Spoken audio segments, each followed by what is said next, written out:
प्रिय विद्यार्थी मित्रांनो, मी दीपाली कुलकर्णी देशमुख माझ्या विंग्स ऑफ फिजिक्स या चॅनलमध्ये आपल्या सगळ्यांचं मनपूर्वक स्वागत करते। आपली बोर्ड परीक्षेसाठी व्हेरी क्विक रिव्हिजन ही सिरीज सुरू आहे आणि आपण चॅप्टर बघतो आहोत structure of atom and nuclei. बघा, चॅप्टर खूप मोठा आहे, आपल्याला प्रश्न पडतो नेमकं यातलं काय करायचं। काही जणांना तो खूप अवघड वाटतो, पण जेव्हा मी जुन्या क्वेश्चन पेपरचा सगळा अभ्यास केला व्यवस्थित, तेव्हा माझ्या असं लक्षात आलं की याच्यावर ठराविक भागावरच रिपीटेडली प्रश्न विचारलेले आहेत आणि म्हणून तुम्ही जर साधारण 1 तास या चॅप्टरसाठी दिला तर तुम्हाला 6 मार्क्स इझिली मिळून जाणार आहेत। आणि म्हणून आपण हा चॅप्टर करूयात, कारण याचं वेटेज 6 मार्क आहेत आणि खूप सोपे प्रश्न याच्यावर विचारले गेलेत। तर सगळ्यात आधी आता आपण वेगवेगळे ॲटम्सचे मॉडेल पाहिलेले आहेत, पण त्याच्यावर काही फार काही आतापर्यंत प्रश्न विचारले गेले नाहीत। तर प्रश्न कुठे विचारलाय तर आपण जे बोर्स पॉस्ट्युलेट पाहिलेत ना, तर त्याच्यामध्ये 3 जे पॉस्ट्युलेट आहेत पैकी 3ही पॉस्ट्युलेट स्टेट करायला विचारले मार्च 2023 ला 3 मार्काला। त्याच्यानंतर तिसरं पॉस्ट्युलेट स्टेट करायला विचारलंय हे मार्च 2022 ला 1 मार्कासाठी आणि जुलै 2022 ला पहिलं आणि दुसरं पॉस्ट्युलेट विचारले 2 मार्कासाठी। आणि म्हणून आपण ते पॉस्ट्युलेट एकतर स्टेट करायला विचारतील किंवा तुम्हाला ते त्याचा फॉर्म्युला लिहायला विचारतील, किंवा फॉर्म्युला लिहायला सांगतील। तर आपण बघूयात काय आहेत ते पॉस्ट्युलेट्स ते। तर आपल्याला माहिती आहे की जेव्हा रुदरफोर्डने त्याचं मॉडेल मांडलं, अणूचं मॉडेल मांडलं, तर तेव्हा त्याने असं सांगितलं की हा जेव्हा इलेक्ट्रॉन हा न्यूक्लियस भोवती फिरतो तर हा ऍसिलरेटिंग चार्ज ऑलवेज रेडिएट्स एनर्जी, तो एनर्जी बाहेर टाकतो आणि एनर्जी बाहेर टाकल्यामुळं त्याची अशी एनर्जी कमी होत गेली की एक वेळ अशी येते की हा जो इलेक्ट्रॉन आहे हा न्यूक्लियस मध्ये येऊन पडतो आणि मग फरक राहत नाही की प्रोटॉन कोणता आणि न्यूट्रॉन कोणता। आणि तसं होऊ नये म्हणून ही जी त्याच्या रुदरफोर्डच्या मॉडेलमध्ये आलेली जी डिफिकल्टी आहे ती टाळण्याकरता बोरने त्याचं स्वतःचं मॉडेल मांडलं आणि त्याचे त्यांनी 3 पॉस्ट्युलेट सांगितले। मग सगळ्यात आधी आपण लक्षात घेऊ की इथं आपण असं शिकलोय atom is always electrically neutral आणि हायड्रोजन ॲटम मध्ये जर इथे 1 इलेक्ट्रॉन असेल तर इथं सेंटरला न्यूक्लियस मध्ये एकच प्रोटॉन असतो, जेणेकरून तो ॲटम हा इलेक्ट्रिकली न्यूट्रल असला पाहिजे। आणि म्हणून मग त्याने काय सांगितलं तर हा जो इलेक्ट्रॉन आहे हा न्यूक्लियस भोवती फिरतो। कसा फिरतो? सर्क्युलर मोशन मध्ये फिरतो। आणि मग तुम्हाला माहितीये की जिथे जिथे सर्क्युलर मोशन येते तेथे त्याचं कारण centripetal force that is the cause of circular motion असं आपण पहिल्या चॅप्टर मध्ये शिकलोय। आणि सेंट्रीपेटल फोर्सचा फॉर्म्युला असतो mv²/r।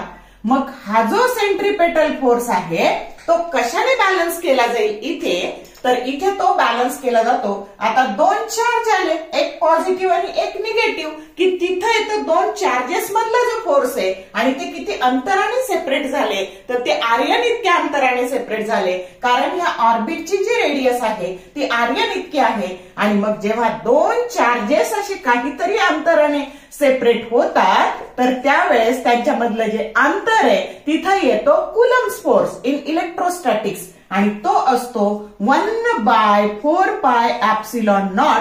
या दोन्हींचा गुणाकार मॅग्निट्यूड घेतला आपण e² / rn²। आता बघा इथं जर याच्यामध्ये एकच आहे, नंबर ऑफ इलेक्ट्रॉन एकच आहे इथे, पण बाकीच्या ऑर्बिटमध्ये जर जास्त नंबरचे इलेक्ट्रॉन असतील तर त्याला झेडने गुणायचं। आणि इथे बघा कोण फिरतं, इलेक्ट्रॉन फिरतो म्हणून त्याला me लावायचं। नंतर वेगवेगळे ऑर्बिट आहेत म्हणून प्रत्येक ऑर्बिट मधला लिनियर स्पीड त्याला n लावायचं आणि rn लावायचं। आणि हा झालं तुमचं पहिलं पॉस्ट्युलेट। काय बघा, तर in hydrogen atom electron can revolve around the nucleus in a circular orbit with constant speed. कसा फिरतो तो? कॉन्स्टंट स्पीडने फिरतो। आणि मग खालच्या ओळीत लिहायचं the necessary centripetal force required for circular motion is equal to electrostatic force of attraction between positively charge nucleus and negatively charge electron. Understood? या पद्धतीने त्याला स्टेट करायचं. आणि मग मी पहिलं पॉस्ट्युलेट लिहिलं बघा, MEVN square divided by RN that is equal to ZE square divided by 4 pi epsilon not RN square. समजलं का? आणि नेहमी लक्षात ठेवायचं 1/4 पाय एप्सिलॉन नॉट याची किंमत 9 × 10⁹ न्यूटन मीटर स्क्वेअर पर कूलम स्क्वेअर ही घ्यायची. अंडरस्टूड? आता ही कायम जेव्हा जेव्हा घ्यायची वेळ येणार आहे तुम्हाला तेव्हा तेव्हा ती घ्यायची. समजलं का? आता हे प्रश्न तुम्हाला लिहायचे असले तर लिहून घ्या, म्हणजे मी सेकंड आणि थर्ड पॉस्ट्युलेट तुम्हाला सांगते. म्हणजे इतके सोपे प्रश्न आहेत बघा बाळांनो, आणि ते खूप कमी वेळात होण्यासारखे आहेत. ओके, आता बघा इथं हे जर इलेक्ट्रॉन फिरतो ना, तर electron in an hydrogen atom revolve around the nucleus only for a certain fixed orbit. For that angular momentum that is equal to, म्हणजेच हे angular momentum that is equal to integral multiple of h/2 pi where n that is equal to 1 2 3 4. आता बघा हे angular momentum तुम्ही असं शिकलात, L that is equal to P into R. मग आता P बरोबर linear momentum mass into velocity, आणि ही R. मग आत्ताच मी तुम्हाला सांगितलं की मास कुणाचं? इलेक्ट्रॉनचं. VN म्हणजे त्या नंबरचं ऑर्बिट, आणि RN म्हणजे V आणि R ला NN सफिक्स लावायचा, आणि मासला मात्र E, कारण मास ऑफ इलेक्ट्रॉन. तर बघा, आणि म्हणून ह्या V ची किंमत मी आता काय टाकली तर MEVN RN. हे झालं second postulate. Understood? This is the first, this is the second. आता बघा तिसरं पॉस्ट्युलेट कसं, तर तुम्हाला ते स्टेट करायला आलंय. तर तिसरं पॉस्ट्युलेट काय सांगतं, तर जेव्हा ह्या तुमचा हा जो इलेक्ट्रॉन आहे आता ह्या अशा सर्टन फिक्स ऑर्बिट मध्ये फिरतो, तर ज्या वेळेस तो हायर ऑर्बिट मधून लोअर ऑर्बिट मध्ये उडी मारतो, आलं का लक्षात? हे हायर ऑर्बिट M आणि हे लोअर ऑर्बिट, तर त्यावेळेस तो hν इतकी फोटॉनच्या एनर्जी इतकी एनर्जी बाहेर टाकतो, आणि ही एनर्जी ह्या दोन्हीच्या एनर्जीतल्या डिफरन्स एवढी असते. समजलं? Means electron can make transition from higher orbit to lower orbit, and at that time the difference in energy that is equal to energy of a photon. म्हणजे हे झालं तिसरं पॉस्ट्युलेट. समजलं? 1 2 3 पॉस्ट्युलेट म्हणजे किती सोपे आहेत बघा. तर नीट व्यवस्थित हे असे लर्न करा. आणि आता त्याच्यावरून रेडियसचं डेरिव्हेशन विचारलेलं आहे मार्च 2022 ला. पण त्याच्यासाठी तुम्हाला हे तिन्ही पॉस्ट्युलेट जर आले तरच रेडियसचं डेरिव्हेशन येणार आहे. मग आता बघूयात आपण काय आहे energy radius. Derive and expression for radius of nth Bohr orbit. मग आता काय करायचं बाळांनो, हे दोन्ही मॅथमॅटिकल पॉस्ट्युलेट लर्न करा. आणि आता बघा दुसरं पॉस्ट्युलेट लिहा, MEVN RN that is equal to NH/2 pi. मग आता बघा आता काय करायचं तर VN साठी हे इक्वेशन अरेंज करायचं. NH2 pi बघा आता NH2 pi आणि हे MERN. आता याचा स्क्वेअर करा. VN square that is equal to N square H square 4 pi square ME square RN square. याला म्हणा इक्वेशन नंबर 1. आणि हे पॉस्ट्युलेट आता लिहा पहिलं वालं MEVN square RN that is equal to ZE square divided by 4 pi epsilon not RN square. आता याला अरेंज करा VN स्क्वेअर साठी. मग आता बघा VN square that is equal to आता हे RN इकडे गेले ZE square RN divided by 4 pi epsilon naught ME RN square. आता काय झालं बघा एक RN कॅन्सल झाले, हे RN गेले आणि इथं फक्त RN राहिले आणि याला म्हणायचं इक्वेशन नंबर 2. बघा बरं, इक्वेशन 1 आणि 2 ची लेफ्ट हँड साइड सारखी आहे का? आहे ना. आणि म्हणून त्याला इक्वेट करू. मग इथे म्हणायचं equating equation 1 and 2 and therefore आता झालं बघा n square h square 4 pi square me square rn square that is equal to ze square 4 pi epsilon naught me rn. आता बघा ह्या आर्यन स्क्वेअरला इकडे न्या, जे सारखं आहे ते कॅन्सल करा. हे 4 4 कॅन्सल झाले, पाय पाय कॅन्सल झाले, एक पाय शिल्लक राहिले इथे. आणि देअरफॉर आता बघा n स्क्वेअर h स्क्वेअर इथे राहिले पाय, त्याच्यानंतर एक me कॅन्सल झालं, इथे फक्त एक me राहिलं, इथलं me निघून गेलं. आणि हे आर्यन स्क्वेअर आपण तिकडं नेले आणि आर्यन स्क्वेअर बाय आर्यन म्हणजे इकडे राहिले ze स्क्वेअर rn. आता हे 4 पाय कॅन्सल झाले, एप्सिलॉन नॉट आणि संपलं, एवढं शिल्लक राहिलं. मग आता देअरफॉर आपल्याला रेडियस शोधायची आहे. rn that is equal to हे epsilon naught n square h square बघा.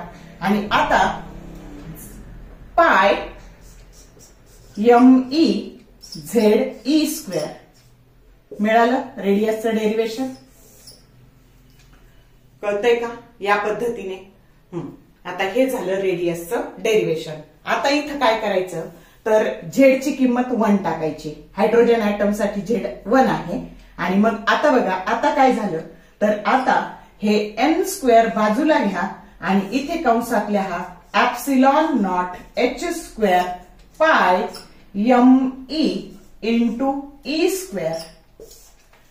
मग आता बघा तुम्हाला काय मिळणार आहे तर इथं जर तुम्ही सगळ्या किमती टाकल्या epsilon naught 8.85 into 10⁻⁻12 coulomb square per newton metre square, h Planck's constant 6.63 into 10⁻34 joule second, पायची किंमत टाकली, मास ऑफ इलेक्ट्रॉन टाकला आणि चार्ज ऑन इलेक्ट्रॉनचा स्क्वेअर केला तर तुमच्या असं लक्षात येईल की rn that is equal to याची किंमत त्याला म्हणायचं a0, ह्या किमतीला काय म्हणायचं a0 n स्क्वेअर, त्यालाच तुम्ही r1 असं पण म्हणू शकता. यांची किंमत जर 1 टाकली तर ती येईल r1 and that is equal to 0.053 nanometre अशी किंमत तुम्हाला मिळणार.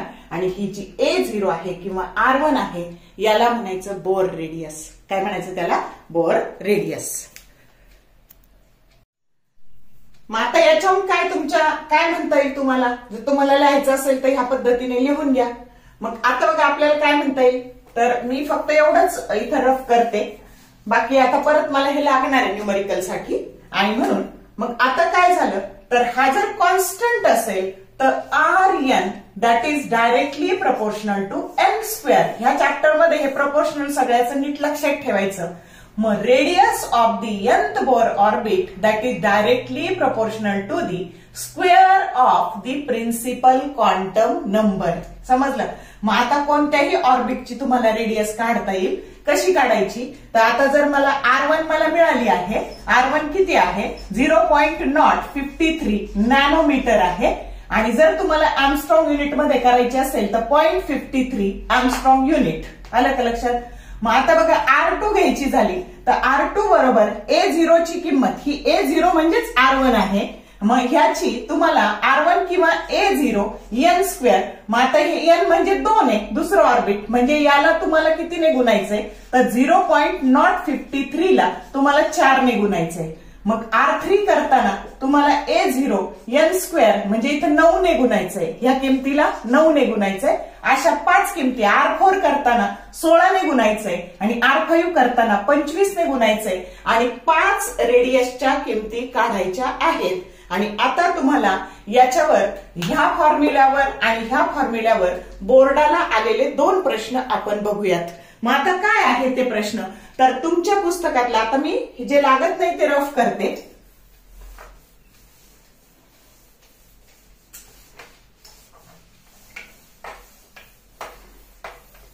आता तुमच्या टेक्स्टबुक मधलं आपण एमसीक्यू घेऊ की जो 2023 ला आलेला आहे. काय बघा तो तर the radius of the 4th orbit of an electron. बघा चौथ्या orbit, radius of the fourth orbit of an electron A0 आणि त्याचा स्क्वेअर n म्हणजे 4चा स्क्वेअर म्हणजे इथं 16 आलं. काय आलं इथं 4चा स्क्वेअर म्हणजे इथं A0 16A0 काय आलं 16A0. आता पुढे काय म्हणलंय, the radius of the fourth Bohr orbit of the electron will smaller than its 8th orbit by a factor of. कधी आलंय हे मार्च 2023 ला आलंय. हा एमसीक्यू. मग 8व्याचं काय येणार आहे, तर 8व्याचं येणार A0 8चा स्क्वेअर म्हणजे हे झालं 64A0.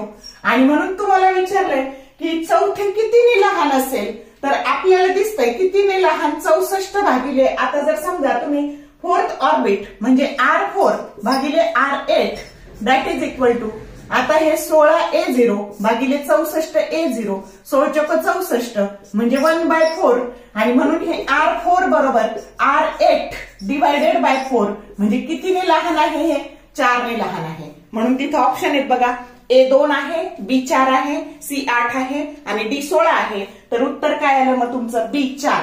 समजतंय का, कितीने लहान आहे, 4 ने लहान आहे. आता मी तुम्हाला ह्याच्या व्हॅल्यू आहेत ना बाळांनो, हे रेडीमेड देते सगळ्या, तर त्या लिहून घ्या, तुम्हाला त्या काम येतील. R1 R2 R3 R4. हा, ही R1 तर मिळाली तुम्हाला, ही R2 येईल तुमची. जर तुम्हाला एमस्ट्रॉंग युनिट मध्ये करायची ना तर ती अजून सोपी होती बघा, 0.53 एमस्ट्रॉंग युनिट. एक घर फक्त इकडे सरकायचं. मग आता एमस्ट्रॉंग मध्ये जर घ्यायची झाली तर तुम्ही याला 0.53 ला 4 ने गुणलं, सोपं करायचं असेल तर याला 4 ने गुणलं तर हे 2.12 एमस्ट्रॉंग युनिट झालं. इथं 0.53 ला 9 ने गुणलं तर ते 4.77 एमस्ट्रॉंग युनिट. त्याच्यानंतर R4 घेताना बघा, देअरफोर R4 बरोबर 0.53 ला तुम्ही 16 ने गुणलं, उत्तर आलं तुमचं 8.48 एमस्ट्रॉंग युनिट. आणि R5 आलं तुमचं 13.25 एमस्ट्रॉंग युनिट. 5 व्हॅल्यू मी रेडियसच्या तुम्हाला लिहून दिल्या, क्रमाने व्यवस्थित लिहून घ्या. आणि हे न्यूमरिकल कळलं का, म्हणजे टेक्स्ट बुक सोडून काही येत नाही. हे जे मी म्हणते ना ते बघा, मी प्रूव्ह करून दाखवलंय की मार्च 2023 ला हा धड्याखालचाच एमसीक्यू आला होता. ओके, आता याच्यावरचा प्रॉब्लेम बघू आलेला, अँग्युलर मोमेंटम वरचा प्रॉब्लेम. सीईटीला पण येतो तो. झालं. मग आता बघा प्रॉब्लेम असा आहे आलेला,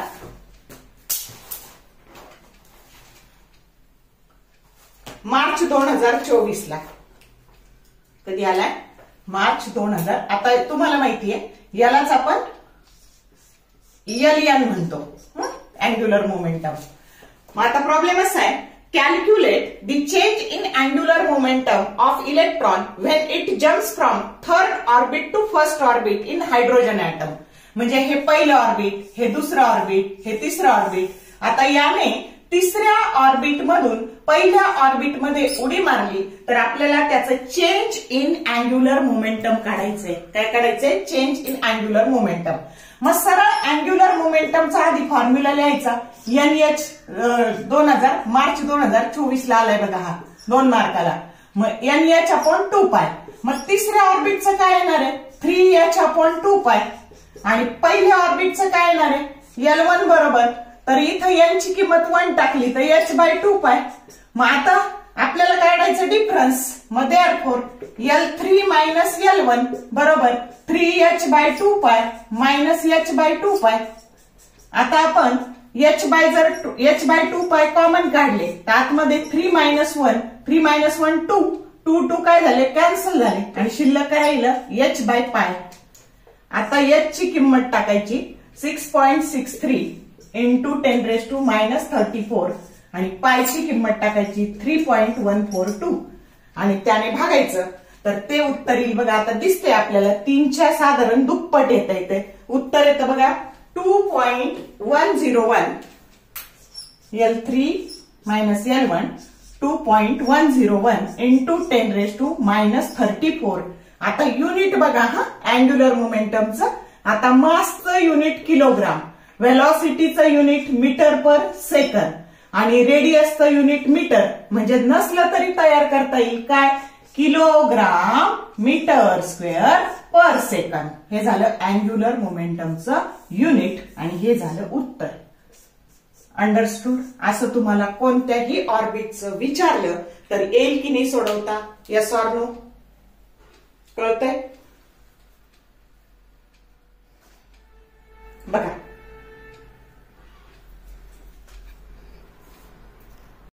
आता एक छोटासा प्रश्न आपल्याला पाहायचा आहे बघा, जो तुमच्या पुस्तकात दिलेला आहे. तर काय? Derive an expression for linear speed of an electron. आता बघा, आपल्याला दिसतंय की हा इलेक्ट्रॉन ह्या न्यूक्लियस भोवती गोलाकार कक्षेमध्ये सर्क्युलर ऑर्बिटमध्ये फिरतो आणि मग जेव्हा सर्क्युलर मोशन असते तर हा लिनियर स्पीड असतो. तर हा लिनियर स्पीड आपल्याला काढायचा आहे. मग त्यासाठी काय करायचं? जेव्हा जेव्हा डेरिव्हेशन येतं ना बाळांनो, तर अल्गोरिदम बनवायचा. आता मगाच्या रेडियसच्या डेरिव्हेशनचा अल्गोरिदम काय बनवाल तुम्ही? तर पहिलं पॉश्युलेट लिहायचं, मग ते व्हीएन साठी दुसरं पॉश्युलेट लिहायचं, ते व्हीएन साठी अरेंज करायचं, मग त्याचा स्क्वेअर करायचा, मग पहिलं पॉश्युलेट लिहायचं, ते व्हीएन स्क्वेअर साठी अरेंज करायचं आणि दोन्ही इक्वेट करायचे आणि आपोआप रेडियसचं डेरिव्हेशन येतं. समजलं का? अशा पद्धतीने हे झालं रेडियस साठीचं. आता लिनियर स्पीड साठी काय करायचं? तर परत दुसरं पॉश्युलेट लिहायचं आणि रेडियसची व्हॅल्यू पाठ करायची. आलं का लक्षात? म्हणायचं दोनदा तीनदा. काय? Rn बरोबर epsilon naught n square h square divided by पाय me ze स्क्वेअर. समजलं? म्हणजे ही पाठ असल्याशिवाय पुढे जाताच येणार नाही आपल्याला. आणि ह्या डेरिव्हेशन मध्ये ही व्हॅल्यू टाकून द्यायची. मग अल्गोरिदम काय बनवायचा? सेकंड पॉश्युलेट लिहायचं, रेडियसची व्हॅल्यू त्याच्यात टाकायची आणि व्हीएन साठी इक्वेशन अरेंज करायचं. आता काय होणार आहे? ही व्हॅल्यू टाकल्यावर हे यमी कॅन्सल होणार आहे. झालं लक्षात? दोन्ही बाजूला पाय आहे, हे पाय काय होणार आहे? कॅन्सल होणार आहे. आणि राहिलेल्या व्हॅल्यू ट्रान्सफर केल्या की व्हीएन ची किंमत बघा बरं, हे यमी गेलं, हे यमी गेलं, हे पाय गेलं, हे पाय गेलं. मग व्हीएन बरोबर आता काय झालं? तर आता व्हीएन बरोबर हे ZE स्क्वेअर तिकडे गेले, हे NH आणि एक NH कॅन्सल झाले एवढं. मग आता बघा, हे व्हीएन बरोबर हे ZE स्क्वेअर गेले इकडे ट्रान्सफर होऊन आणि इकडे काय राहिलं? 2. हे 2 आणि हे एप्सिलॉन नॉट NH. कळलं डेरिव्हेशन? आता बघा, हे इथं काय दिसतं? झेड इलेक्ट्रॉनची संख्या, इलेक्ट्रॉनचा charge, epsilon not, Planck's constant, H हे सगळे कॉन्स्टंट आहे आणि हा 2 नंबर म्हणजे Vn जसं Rn that is directly proportional to n square तसं Vn that is inversely proportional to n. मग linear speed of an electron is inversely proportional to the principal quantum number. समजलं का? तर या पद्धतीने म्हणजे जर समजा तुम्हाला एखाद्या ऑर्बिटची V1 दिलं, तर V1 दिलं तर यांची किंमत 1 घ्यायची आणि जर दुसऱ्या ऑर्बिटचं विचारलं, कोणत्या पण चौथ्या पाचव्या असं विचारलं, तर बघा आता समजा तुम्हाला 6व्या ऑर्बिटचं विचारलं तर V6 by Vn that is equal to in आता डायरेक्ट नंबर तर इनव्हर्स प्रपोर्शन आहे. म्हणजे इथं तुमचं येणार आहे V6 येणार आहे 1/6 आणि V1 येणार आहे 1/1 आणि म्हणून मग तुम्हाला जर समजा V6 काढायचं झालं तर याने याला भागलं तुम्ही, तर जर समजा तुम्ही याला भागलं तर 1/6 येणार आहे. समजलं का? तर या पद्धतीने तुम्हाला त्याचा उपयोग होतो.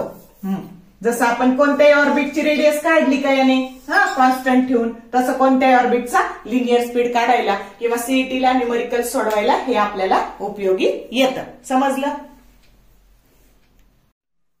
आता बघा, आपल्याला असे जे ऑर्बिट आहेत तर पहिलं ऑर्बिट, दुसरं ऑर्बिट, तिसरं ऑर्बिट, चौथं ऑर्बिट, पाचवं ऑर्बिट ह्या सगळ्यांची जी एनर्जी असते तर एन ऑर्बिटचे आता मी डेरिव्हेशन काही घेतलं नाही, आता तुमच्याकडे तेवढा वेळ नाही, तुम्ही डायरेक्ट त्याची व्हॅल्यू पाठ करा. जशी रेडियसची व्हॅल्यू पाठ केली तशी एनर्जी जर डेरिव्हेशन आलं ना तर निदान एवढी व्हॅल्यू स्टेट करा आणि तुमच्या पुस्तकात एप्सिलॉन नॉट स्क्वेअर करायचा राहिलेला आहे तर तिथं स्क्वेअर करा, ही करेक्ट व्हॅल्यू आहे. मग आता energy of nth Bohr orbit, n हा नंबर तर त्याचा फॉर्म्युला असतो minus into bracket me z square e⁴ divided by 8 epsilon not square h square into 1/n square. आता या ब्रॅकेट मधल्या ज्या क्वांटिटी आहेत ना बाळांनो त्या सगळ्या कॉन्स्टंट आहेत आणि त्या जर घातल्या तर आपल्याला त्याची किंमत, मग हे झेड स्क्वेअर बाहेर काढले, झेड म्हणजे इलेक्ट्रॉनची संख्या, मग झेड स्क्वेअर भागिले एन स्क्वेअर, तर याची व्हॅल्यू येते -13.6. आणि जर हायड्रोजन ऍटम मध्ये झेडची संख्या 1 असते आणि म्हणून जर पहिल्या ऑर्बिटची जर एनर्जी घ्यायची झाली हायड्रोजन ऍटम मध्ये, तर इथं 1 टाकलं तर E1 बरोबर काय येणार आहे, तर -13.6 इलेक्ट्रॉन व्होल्ट. म्हणजे हा जे पहिलं ऑर्बिट आहे, या पहिल्या ऑर्बिटची एनर्जी एवढी येणार आहे. आता दुसऱ्याची काढायची ना, तर इथून काय दिसतं आपल्याला, En that is inversely proportional to the square of the principal quantum number. म्हणजे आपल्याला जर इथं E2 घ्यायचं झालं तर जी E1 च्या व्हॅल्यूला तुम्हाला कशाने भागावं लागेल, त्याचा वर्ग करून. मग आपण जर समजा ह्या व्हॅल्यूला 4 ने भागलं तर ही व्हॅल्यू आली, ह्या व्हॅल्यूला 9 ने भागलं तर ही व्हॅल्यू आली, ह्या व्हॅल्यूला आपण 16 ने भागलं तर ही व्हॅल्यू आली, आणि ह्या व्हॅल्यूला 25 ने भागलं तर ही व्हॅल्यू आली. म्हणजे ही पहिल्या ऑर्बिटची ही एनर्जी, दुसऱ्या ऑर्बिटची ही एनर्जी, तिसऱ्या ऑर्बिटची ही एनर्जी, चौथ्या ऑर्बिटची ही एनर्जी, पाचव्या ऑर्बिटची ही एनर्जी. आता तुम्हाला प्रश्न पडेल की तुम्ही तर सांगितलं की हे वाढत वाढत गेली एनर्जी, पहिल्यापेक्षा दुसऱ्याची मोठी, दुसऱ्यापेक्षा तिसऱ्याची मोठी, पण बाळांनो याला वजा चिन्ह आहे, आणि वजा चिन्ह जेव्हा वाढत वाढत जातं ना, संख्या कमी कमी होत जाते, म्हणजे ही एनर्जी कमी आहे आणि ही एनर्जी जास्त आहे वजा असल्यामुळं. समजतंय का? आणि मग जेव्हा तुमचा हा इलेक्ट्रॉन दुसऱ्या ऑर्बिटमधून पहिल्या ऑर्बिटमध्ये, तिसऱ्या ऑर्बिटमधून पहिल्यामध्ये, चौथ्यातून पहिल्यामध्ये, पाचव्यातून पहिल्यामध्ये जेव्हा उडी मारतो, तेव्हा तिथं हायड्रोजन स्पेक्ट्रम तयार होतो. आलं का लक्षात? आणि म्हणून आपल्याला आता तो शिकायचा आहे. तर जशा तुम्ही 5 रेडियसच्या व्हॅल्यू लिहून घेतल्या, तशा ह्या 5 एनर्जीच्या व्हॅल्यू लिहून घ्या. आणि तुम्हाला मग कळलं का काय काय करायचं, तर बोर्सचे 3 पॉस्ट्युलेट्स करायचे, स्टेटमेंट त्याचे पाठ करायचे, मॅथमॅटिकल करायचे, एनर्जीचं डेरिव्हेशन करायचं, त्याच्यानंतर एनर्जीचं रेडियसची व्हॅल्यू पाठ करायची, लिनियर स्पीडचं डेरिव्हेशन करायचं, एनर्जीची व्हॅल्यू पाठ करायची, आणि ह्या 5 एनर्जीच्या व्हॅल्यू आपल्या लर्न असल्या पाहिजे, त्या आपल्याला लागणार आहे. आलं का लक्षात? हे बघा, आता तुम्हाला प्रश्न असा विचारला जाईल, draw a energy level diagram for hydrogen atom. आता आकृती जरी काढायला आली ना बाळांनो, तरी तो तुम्हाला पुढच्या सगळ्यासाठी खूप महत्वाचा आहे हा एनर्जी लेव्हल डायग्राम, म्हणजे सीईटी साठी पण, रेग्युलरच्या प्रॉब्लेम साठी पण. तर आता ते कसं, तर आता बघा, आता आपल्या बघा, आता तुम्ही पाहिलं की हे इनर ऑर्बिट आहे आणि अशी आउटर ऑर्बिट आहे. मग जेव्हा ह्या पाचव्या म्हणजे दुसऱ्या ऑर्बिट मधून पहिल्याकडे उडी मारली, तर हे पट्टीने काढायचं ट्रान्झिशन व्यवस्थित. तर मग असं या इथं पहिल्या ऑर्बिट मध्ये लगेच एरो दाखवायचा, इथं दुसऱ्याने मारली, तिसऱ्याने मारली, तिसऱ्या ऑर्बिट मधून चौथ्यातून मारली, आणि अशी थेट हे इन्फिनिटी ऑर्बिट आहे. मग आता करताना काय करायचं बघा, या पद्धतीने हे नंबर ऑफ ऑर्बिट इथं घ्यायचं, n बरोबर 1, 2, 3, 4, 5 आणि इन्फिनिटी. इकडं n दाखवायचं, इकडं एनर्जी दाखवायची. बघा बरं, पहिल्या ऑर्बिटची एनर्जी E1, दुसऱ्याची, आणि तुम्हाला माहिती याच्यापेक्षा ही जास्त, याच्यापेक्षा ही जास्त, याच्यापेक्षा ही जास्त, याच्यापेक्षा ही जास्त, आणि E इन्फिनिटी मात्र 0 असते. आलं का लक्षात? मग आता बघा, मग अशी जी सेरीज झाली ना, म्हणजे कुठूनही कोणत्याही ऑर्बिट मधून 1 नंबरच्या ऑर्बिट मध्ये उडी मारली की जी सेरीज येते ना, तिला म्हणायचं लेमन सेरीज. काय म्हणायचं त्याला? Lemon series. म्हणजे याच्यासाठी इनरमोस्ट ऑर्बिट असतं 1, आणि आउटर मोस्ट जे आहे ना, म्हणजे या सेरीज साठी n बरोबर, लेमन साठी n बरोबर 1 आणि m बरोबर मग त्याच्या पुढचे घ्यायचे 2, 3, 4 कंटिन्युअसली. समजलं का? आता पुढची सेरीज, आता इनरमोस्ट ऑर्बिट दुसऱ्यात उडी मारली, तिसऱ्यातून दुसऱ्यात, चौथ्यातून दुसऱ्यात, पाचव्यातून दुसऱ्यात, येते लक्षात, इन्फिनिटीतून दुसऱ्यात, या पद्धतीने. मग याला म्हणायचं बामर सेरीज. काय म्हणायचं? बामर सेरीज. मग त्याच्यासाठी काय येईल तुमचं बामर साठी? म्हणजे लोअर, आता प्रश्न आलेला आहे बघा जुलै 2022 ला, की बामर सेरीज साठी इनरमोस्ट ऑर्बिट किती असतं? तर ते असतं सेकंड ऑर्बिट, n बरोबर 2, आणि मग एम बरोबर त्याच्या पुढचं घ्यायला सुरुवात करायची. 3, 4, 5 अशा पद्धतीने. आलं लक्षात. मग लेमन, बामर, आता पाशियन. हे बघा आता चौथ्यातून तिसऱ्यात पाशियन,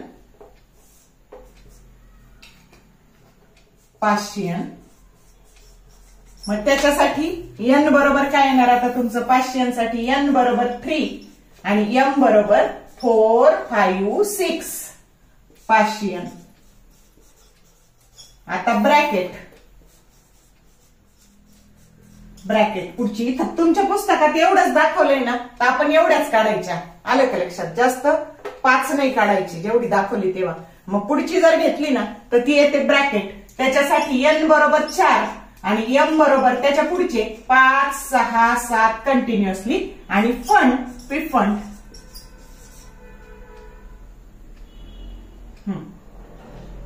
तर त्याच्यासाठी एन बरोबर 5, एम बरोबर 6, 7, 8 कंटिन्युअसली.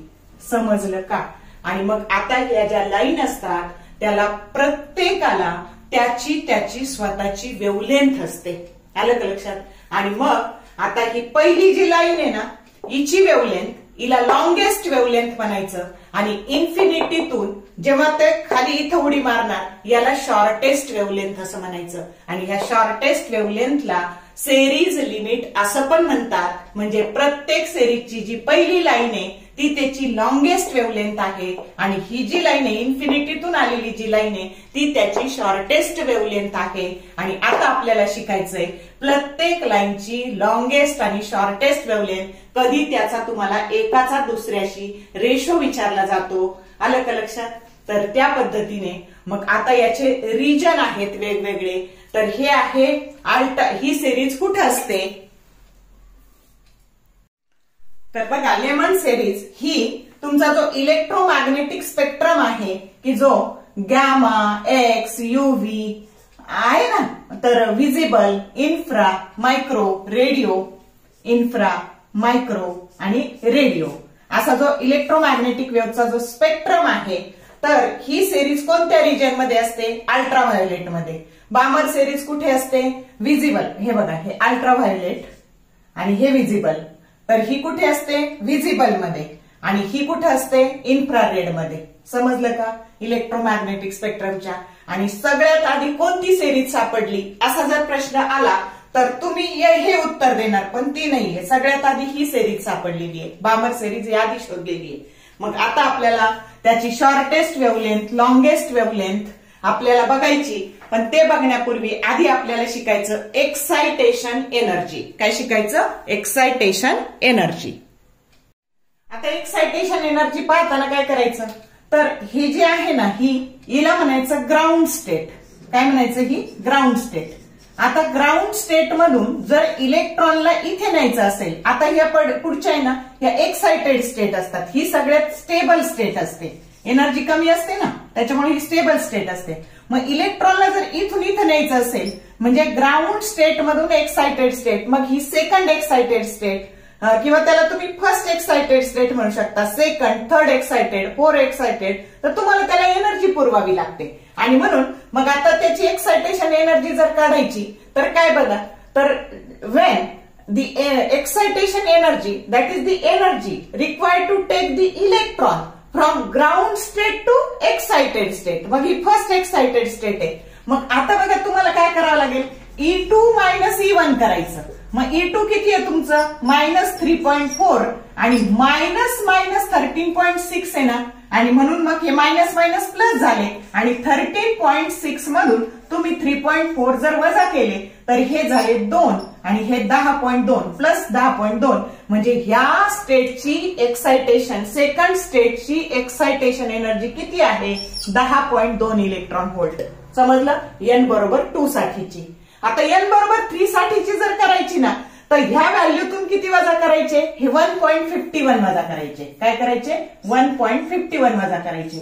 मग आता बघा 10तून 1 गेला 9, 6तून 6 गेले 0 आणि हे 2 आली का 12.09. म्हणजे ह्या स्टेटची याची एक्सायटेशन एनर्जी आहे 10.2. First excitation state.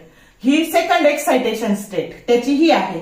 तशीच थर्डची याच्यातून हे वजा केले 0.85 तर ही येणार आहे थर्ड एक्साइटेड स्टेट.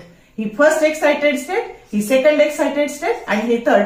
आणि मग मिनिमम एक्साइटेशन यातली मिनिमम कोणती आहे तर ही आहे minimum excitation energy for electron. जर तुम्हाला प्रश्न आला तर ती काय आहे तर that is 10.2 electron volt. Understood or not? कळली कन्सेप्ट? आता आपल्याला वेगवेगळ्या याची लॉंगेस्ट वेव्हलेंथ आणि शॉर्टेस्ट वेव्हलेंथ पाहायची. त्याच्यासाठी आपल्याला वापरायचा रेडबर्गचा फॉर्म्युला. आता बघा हे सगळ्या वेव्हलेंथ शोधायला म्हणजे आपल्याला लेमन सिरीजची पहिल्या लाईनची, दुसऱ्या लाईनची, तिसऱ्या लाईनची, चौथ्या लाईनची किंवा इन्फिनिटी आलेल्या लाईनची प्रत्येकाची जर वेव्हलेंथ शोधायची असेल तर हा रेडबर्ग फॉर्म्युला आपल्याला वापरावा लागतो. 1/λ that is equal to RH. RH म्हणजे रेडबर्ग कॉन्स्टंट, Z² म्हणजे इलेक्ट्रॉनची संख्या 1/n² - 1/m². आता n म्हणजे लोअर ऑर्बिट आणि m म्हणजे हायर ऑर्बिट. मग आता बघा इथे m जर आपल्याला ही घ्यायची तर हे n बरोबर 1 ह्या लाईनची आणि m म्हणजे इथं 2 घ्यायचा ह्या लाईनची घ्यायची तर n बरोबर 1 m बरोबर काय घ्यायचं 3. समजतंय का? असं पुढची घ्यायची तर n बरोबर 1 m बरोबर 4. कळलं का? प्रत्येक लाईनची. आणि जर इथं इन्फिनिटीची घ्यायची तर n बरोबर 1 ह्या सिरीजसाठी आणि m बरोबर इन्फिनिटी आणि 1/∞ हे 0 असतं. म्हणजे आपल्याला सगळ्यात सोपी वेव्हलेंथ कोणती आहे तर ही शॉर्टेस्ट वेव्हलेंथ, ही लॉंगेस्ट पहिली आणि प्रत्येक सिरीजची ही शॉर्टेस्ट. आणि मग आता बघा ह्या रेडबर्ग कॉन्स्टंटची किंमत असते e⁴ 8c velocity of light ε0² h³ h म्हणजे प्लँक्स कॉन्स्टंट. आणि ह्या RH चा कॉन्स्टंट व्हॅल्यू तुम्हाला प्रश्नपत्रिकेत जे सुरुवातीला जे कॉन्स्टंट दिलेले असतात त्याच्यात ही दिलेली असते रेडबर्ग कॉन्स्टंटची व्हॅल्यू. आणि याचा रेसिप्रोकल मात्र नीट लक्षात ठेवा 1/RH किंवा 1/R बरोबर 912 एंगस्ट्रॉम युनिट. याने तुमचं काम खूप सोपं होणार आहे. आलं का लक्षात? आता मी तुम्हाला एक लॉंगेस्ट आणि शॉर्टेस्ट काढून दाखवते पहिल्या सिरीजची आणि मग आपल्याला एकाचा दुसऱ्याशी रेशो विचारला जातो. आता बघा तर आता आपण लेमन सिरीजची पहिली लॉंगेस्ट काढू बघा. तर आता पहिलं तर इथं 1/λL. आता त्याच्यासाठी RH त्याचं Z1 आहे. आता इथून पुढे सगळं हायड्रोजन ऍटम साठी झेडची किंमत एकच घ्यायची. मग पहिल्या लाईनचं 1/1² मायनस हे इथून दुसरी n बरोबर 2 म्हणजे m बरोबर 2 चा स्क्वेअर 4. आणि आता बघा हे झालं RH. याला जर सोडवलं तर 1 चा स्क्वेअर 1 म्हणजे LCM निघाला 4 वजा 1 3/4. आणि म्हणून 1/λL that is equal to 3RH/4 झालं. आणि याला जर λL करायचं तर हे झालं 3/4 RH 4/3 उलट करायचं ना 4/3 RH. आणि आता बघा या 1/RH ची किंमत 4/3 गुणिले 912 टाकायची. समजलं का? 1/RH ची किंमत काय टाकायची 912 आणि ही वेव्हलेंथ शोधून काढायची. समजलं का? आता या दुसऱ्या लाईनची घ्यायची तर इथं फक्त 2 ऐवजी काय घ्यायचं 3 चा वर्ग म्हणजे 9 येईल या दुसऱ्या लाईनला. समजतंय? पुढच्या लाईनला हे तसंच पण इथं काय येईल हे 4 म्हणजे इथं 4 चा वर्ग 16 येईल. अशा पद्धतीने आता मी तुम्हाला एक शॉर्टकट सांगणार आहे लॉंगेस्ट साठी आणि शॉर्टेस्ट साठी. आणि आता जर शॉर्ट करायची शॉर्टेस्ट वेव्हलेंथ घ्यायची तर याची किंमत इथे इन्फिनिटी टाकायची. मग 1/∞ 0 झालं म्हणजे हे RH that is equal to फक्त या लेमन सिरीजची जे शॉर्टेस्ट घ्यायची ना तर हे 0 घ्यायचं म्हणजे इथं 1/1 चा स्क्वेअर म्हणजे RH आलं. आणि मग आता इथे बघा तर RH that is equal to λL केलं आपण λL that is equal to तर हे RH आहे तर ते 1/RH झालं. आणि 1/RH 912 म्हणजे याची शॉर्टेस्ट वेव्हलेंथ आहे ना ही तर ही पहिल्या लेमन सिरीजची ती आहे 912 एंगस्ट्रॉम युनिट. समजलं? आणि मग अशी जी काढून दाखवली ती पहिलीची होती. आणि आता शॉर्टेस्ट साठी lambda short that is equal to n²/R हा फॉर्म्युला वापरायचा. R किंवा RH. मग आता पहिल्याचं n होतं 1 चा वर्ग म्हणून ते आलं 1/RH फक्त. दुसरी याची घ्यायची झाली ना याची घ्यायची झाली तर एन स्क्वेअर, एन म्हणजे तुमचं येणार आहे, हे दुसरं आहे ना, एन बरोबर 2, तर 4, इथे 4 भागिले RH म्हणजे थोडक्यात 1/RH 912 असेल. तर तुम्हाला ही शॉर्टेस्ट वेव्हलेंथ कुणाची, बामर सेरीजची, तर इथे 912 ला गुणायचं 4 ने, पुढच्याला इथे 912 ला गुणायचं, तिसरं आहे ना इथं एन, तर त्याला गुणायचं 9 ने. समजलं का? समजलं? या पद्धतीने पुढचं असेल तर त्याला पुढच्या सेरीजच्या याला गुणायचं 16 ने 912 ला आणि याला गुणायचं 25 ने. समजलं? म्हणजे फॉर्म्युला काय झाला शॉर्टेस्ट वेव्हलेंथ साठी, एन स्क्वेअर बाय आर, त्याची तुम्हाला प्रत्येकाचा एन माहितीये. समजलं का? या पद्धतीने आता मी तुम्हाला एक चार्ट देते, त्याच्याहून तुम्हाला शॉर्टेस्ट आणि लॉंगेस्ट वेव्हलेंथ लगेच कळतील.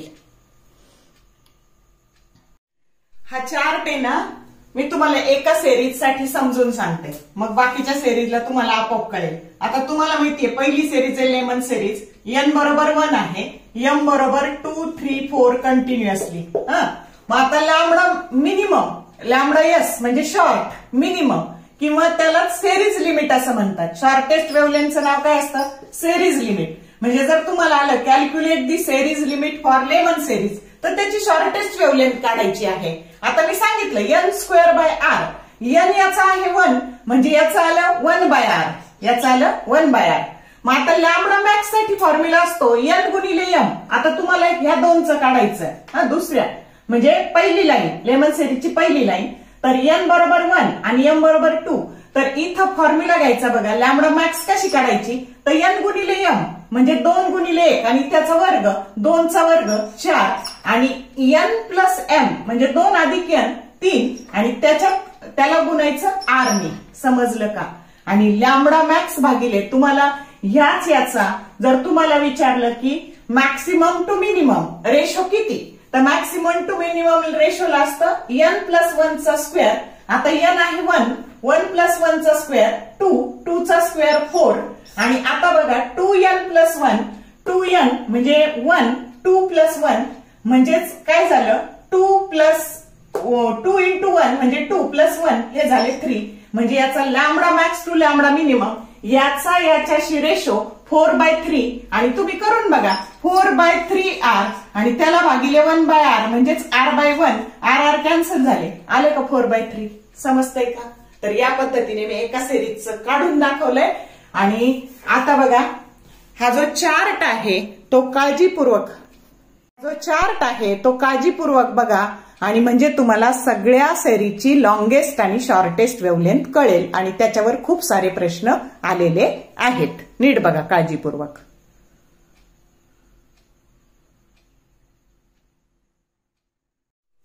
आता हाफ लाईफ पिरियडवर 1 जुलै 2022 ला एक प्रॉब्लेम आलेला आहे छोटासा.